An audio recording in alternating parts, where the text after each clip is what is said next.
निर्जला एकादशी है। जो व्यक्ति साल भर एकादशी नहीं कर पाता, यदि वो ज्येष्ठ शुक्ला, जो कि ज्येष्ठ शुक्ला एकादशी जो कल है, अगर कल की एकादशी कर ले तो उसको पूरे वर्ष की एकादशियों का फल प्राप्त हो जाता है। एकादशी का फल क्या है? भगवत प्राप्ति, भगवत प्रसन्नता, ठाकुर जी प्रसन्न होते हैं। एकादशी के विषय में बहुत लोगों के मन में बातें, मैं थोड़ा सा उस पर बोल के फिर नंदोत्सव करेंगे। एकादशी क्यों की जाती है? पहली बात, हमारे यूनिवर्स में भी ठाकुर जी ने सबको एक एक दिन की छुट्टी दे रखी है। सब लोग अवकाश पे जाते हैं। तब अन्न ने कहा मेरा अवकाश कब? तब ठाकुर जी ने एकादशी का दिन अन्न को अवकाश के लिए दिया है। उस दिन यदि कोई आपकी छुट्टी है, उस दिन भी बॉस फोन करे आओ ऑफिस, मन में 4 गालियां निकलती हैं। संडे है और एक दिन पहले सैटरडे को प्रिंसिपल का मैसेज आ जाए सारे बच्चों के पास, कल स्कूल आना ही पड़ेगा। बच्चे क्या कहते हैं? हमारी प्रिंसिपल बड़ी बड़ी वो है, ताड़का है पूरी, बताओ संडे को भी बुला रही है स्कूल में, कौन जाता है? छुट्टी पर, अवकाश पर किसी को भी कार्य करना प्रिय नहीं होता। ये एक सामान्य भाषा में समझा रहा हूं ताकि आपको समझ में आवे, इसकी वैदिक भाषा भी है। तो एकादशी के दिन अन्न का अवकाश होता है, उस दिन अन्न नहीं पाना चाहिए। आप कहें अगर खा लें तो क्या होगा? अब दूसरी बात सुनो, पाप ने भगवान से प्रार्थना की कि नाथ मैं सहजता में तो किसी को प्राप्त होऊंगा नहीं, कोई गलत करेगा तो ही मैं उसको लगूंगा, और इस कारण से मेरा प्रचलन तो बहुत सूक्ष्म हो जाएगा। जबकि कलिकाल में बहुत प्रचंड है पाप, लेकिन फिर भी ठाकुर जी से प्रार्थना की तो ठाकुर जी थोड़े दयावान तो हो गए, बोले कोई बात नहीं, पाप तुमको भी हम एक सहजता दे देते हैं। बोले क्या? एकादशी के दिन जो अन्न सेवन करेगा उसको तुम सहज लग जाया करोगे, इसलिए एकादशी के दिन अन्न नहीं खाते।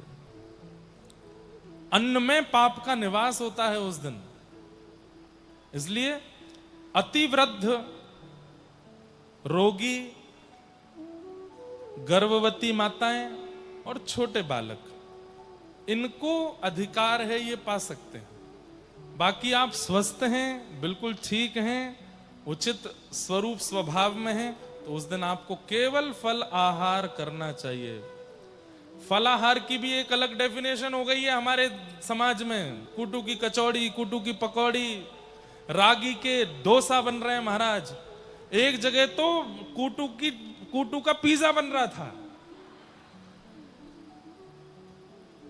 लोग उस दिन भी फलाहार के रूप में, हमारे वृंदावन में तो नहीं, पता नहीं कहां मैंने देखी थी, एक शॉप का ही नाम था फलाहारी, और एकादशी के दिन उसमें भी भरमार पड़ी। बोले जो आइटम खाना हो खाओ, पानी पूरी भी है फलाहारी।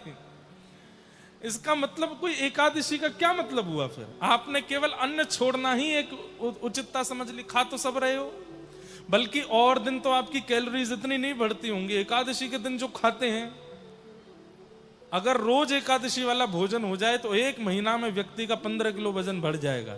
ऐसी ऐसी सामग्री एकादशी पे खाते हैं।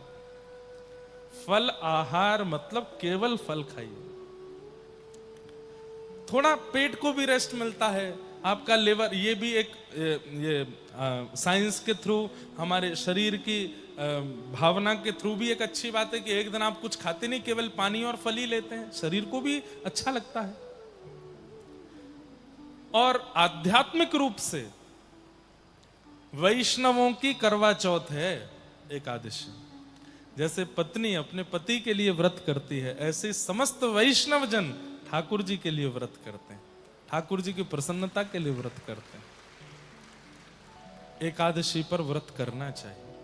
लेकिन यदि येन केन प्रकारेण आप साल भर एकादशी नहीं कर पाए हैं या नहीं कर पाते हैं, तो कल जो एकादशी है, निर्जला एकादशी, इसको तो निश्चित करना चाहिए। हम तो पहली बार एकादशी तो करते हैं, पर पहली बार कल बिना जल की भी एकादशी करने की सोच तो रहे हैं।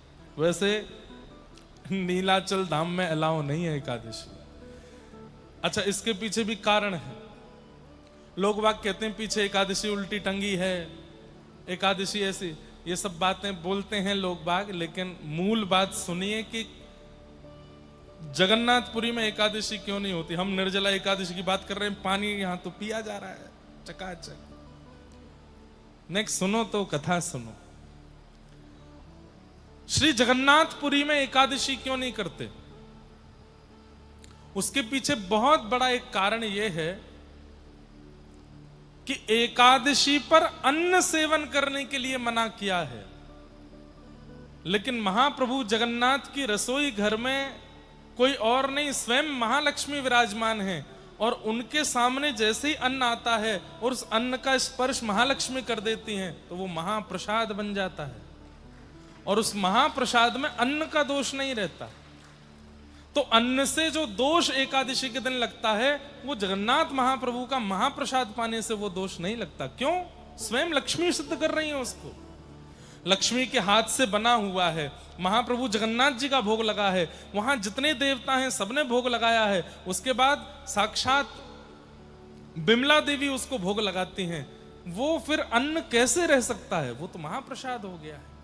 इसलिए जगन्नाथपुरी में एकादशी के दिन होटल पे नहीं खा सकते, आप बाहर नहीं खा सकते, तो पाप लगेगा। मंदिर का महाप्रसाद पा सकते हैं। और स्कंद पुराण तो कहती है आकंठ पर्यंत, मतलब रोज यहां तक खाते हो तो एकादशी के दिन यहां तक खाना चाहिए। क्यों? जगन्नाथ महाप्रभु का वह प्रसाद पाने से एकादशी के दिन और मंगल होता है और आनंद होता है। आप जब महाप्रसाद लेते हैं ना, पहले उसको प्रणाम किया कीजिए, और हो सके तो उतने कण गिनिए। सोचो इतने गोविंद हैं और वे सब गोविंद हमारे भीतर जा रहे हैं, भीतर जाकर के व्यवस्थित हो जाएंगे। इसलिए जगन्नाथपुरी में एकादशी के दिन महाप्रसाद पाना चाहिए। वहां पर व्रत का विधान नहीं है, लेकिन आप प्रसाद पा रहे हो तो भी आप व्रत में ही हो, तो भी आपका व्रत चल ही रहा है। तो कल निर्जला एकादशी है। निर्जला एकादशी का नियम तो है कि आपको जल भी सेवन नहीं करना चाहिए। और कितनी देर नहीं करना चाहिए? वैसे तो एकादशी का नियम है कि दसवीं के दोपहर के भोजन के बाद से ही अन्न छोड़ देना चाहिए, और एकादशी को पूरे दिन फिर आहार सेवन नहीं करना चाहिए, और द्वादशी को पारणा का समय देख करके उचित आचार्य गुरुओं से पूछ के तब अन्न सेवन, ठाकुर जी का प्रसाद सेवन करना चाहिए। तो कल निर्जला एकादशी है। गर्मी तो बहुत ज्यादा है, और निर्जला एकादशी गर्मियों में ही आती है। तो आप अगर हो सके तो फलाहार करिएगा, हो सके तो केवल जल पर रह करके कल रहिएगा, और यदि हो सके तो बेहोश मत हो जाना। बिना जल के करो तो कल का जो दिन है वो बहुत उचित है। हम लोग तो विचार कर रहे थे कल निर्जला करें, लेकिन हमको 4 घंटे बोलना पड़ता है स्टेज पर, गला सूखता है, वह भी सह लेंगे। लेकिन उससे भी बड़ा कल एक कार्य और है कि कल हमारा कटक के साथ फाइनल मैच है सुबह।